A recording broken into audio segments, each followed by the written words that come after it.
Chapter 21, Looking and Seeing. This thief is way more ruthless than we thought. It was 9 a.m. and Calder and Petra were sitting in Calder's kitchen drinking hot chocolate. His parents were out grocery shopping. I'll bet if we called the police, Delia Dell would be searched today. And if the painting is there, they'd have a better chance of finding it than we would. The other thing we can do is tell our parents and leave it up to them. Petra didn't sound particularly happy about either idea. Calder, absorbed in his own thoughts, grinned. We can also tell no one. I can see the headlines now. Kids locate missing Vermeer, or kids brilliantly track down Vermeer masterpiece, or kids lead discouraged FBI agents to... Calder, come on. How can you even think about fame? What would be the best for the lady? Petra closed her mouth in a tight, big sister kind of line. To be found. Calder folded his arms across his chest and looked sulky. You'd like to be on the news, too. Petra paused to think about seeing herself on a talk show or having her picture on the front of the Chicago Tribune. Maybe, she said in a kinder voice. I vote we try to find it ourselves today, and if we don't, we talk to our parents and the police tonight. Fine, I think we should call Mrs. Sharp first. Why? Calder had pulled the I pentomino out of his pocket and was flipping it back and forth on the table. Because the letter sounds like her talking? We know it's not. She's in the hospital, and besides, she would never harm a Vermeer. She might help us. Petra gave her mug a decisive tap with her spoon. We'll tell her what happened in Delia Dell. That will make her curious. Then if she knows something, maybe she'll just blurt it out. Both were looking at the eye. What's it saying? Petra asked. Instant, Calder said. Guess that means get going. They called the hospital and asked for Mrs. Sharp's room. When she answered, Petra said, Calder and I were spending some time in Delia Dell yesterday. And, Mrs. Sharp's voice could have cut steel. The letter in the paper. We're worried. There was silence on the other end. Mrs. Sharp? We just didn't want you to worry. About us. Don't flatter yourselves. Why should I worry? Before Petra could tell her about the zap on the staircase, the old woman said, Just be careful. Looking and seeing are two very different things. The phone line went dead. Calder left his parents a note. He and Petra put on their coats and headed for the campus. They hurried in through the side door of Delia Dell, and Petra skidded on the wet floor tiles. Her feet went out from under her, and she came to a painful stop in front of one of the benches. Scrambling to her knees, she looked up into a man's face. He had eyebrows so thick that they hung precariously over his eyes, which seemed far too small for the size of his face. Slippery stuff, is it not? The man's voice was low and pleasant. He had a foreign accent. These old floors are terrible when they are wet, but it's a wonderful building. Very wonderful. He smiled at Petra, his eyes almost vanishing beneath the outcroppings of hair. He offered her a large hand. You two were visiting the other day, no? Something about this man was familiar. Petra was on her feet. I'm fine, she blurted, and shoved Calder back out the door in front of her. Great!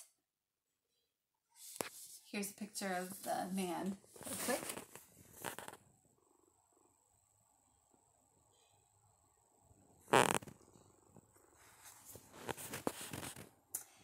That man noticed us, and you acted all nervous. Now what do we do? What was I supposed to say? Which way to the Vermeer? Did you recognize that voice? I think it was the man from the post office. What man? Calder asked. The guy who stepped on Mrs. Sharp's letter. Well, whoever he is, we could have just kept going. If we didn't stick out before, we sure do now. This was the closest they had come to a fight. Petra's elbows were sore, and she was mad at herself. She knew Calder was right. After all, the man might be nobody. Wait, Calder said. I have an idea. I think I remember a basement entrance. They walked quickly around to the east side of the rambling building. There, miraculously, was a small open door half a flight up behind a walled area. The door was propped open with a dented trash can. Wow! If anyone asks us what we're doing, we'll explain that we're making a plan of the building for school. Calder didn't sound as confident as he was trying to feel. Let's get out paper and pencils so it looks like we're really working on something, added Petra. Armed with materials, they crept closer. It was hard to see into the darkened doorway. They paused outside, listening, then peered around the corner. There was no one in sight. They tiptoed down a long corridor that curved to the left and then to the right. Swinging doors opened into a room with a single light bulb overhead. Once inside, they were faced with 3 possible exits.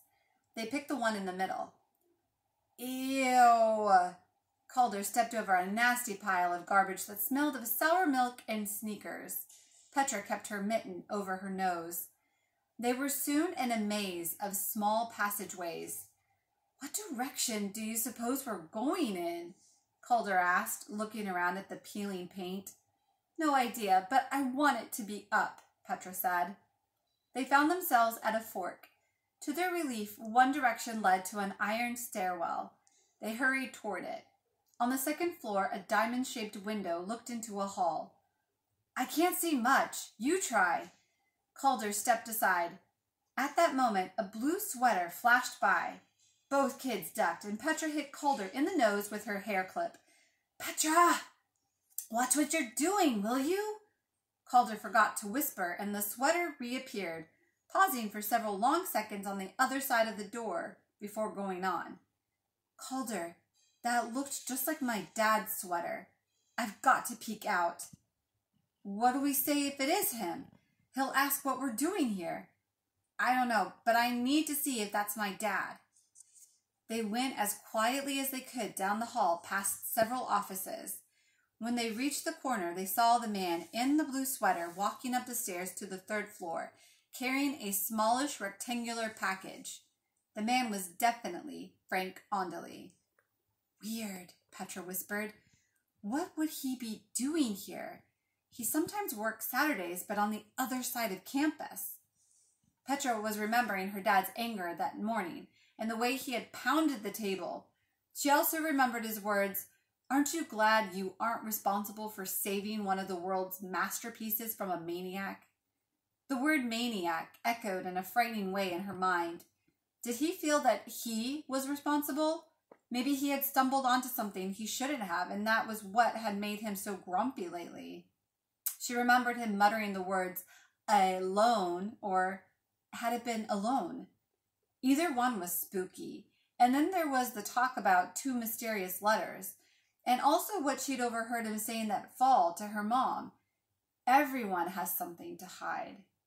Seeing how miserable Petra looked, Calder patted her on the back. I'm sure he has a good reason for being here. Stashing backpacks and jackets in a window seat, they began exploring the 2nd floor of Delia Dell. During the next half hour, they tapped, they studied, they pressed, they poked, they leaned, they tugged, they opened, they closed. Several closets appeared, walls creaked, but there was no sign of the painting. Petra couldn't concentrate. I just can't imagine what business he'd have in Delia Dell, she said. He'd be wondering the same thing if he saw you. And that package he was carrying was just the right size. Petra suddenly felt very tired of suspecting people. First Mrs. Sharp, then Miss Husey, then both of them, and now her dad? Calder seemed to pick up on her thoughts. Sneaking around and trying to figure people out isn't as much fun as I thought it would be, he said. Looking through one of the windows, she saw her dad and the man from the post office cross the parking lot. Calder! They're together! Petra noticed that her dad's shoulders were hunched and his hands were stuffed in his pockets. He was no longer carrying the package.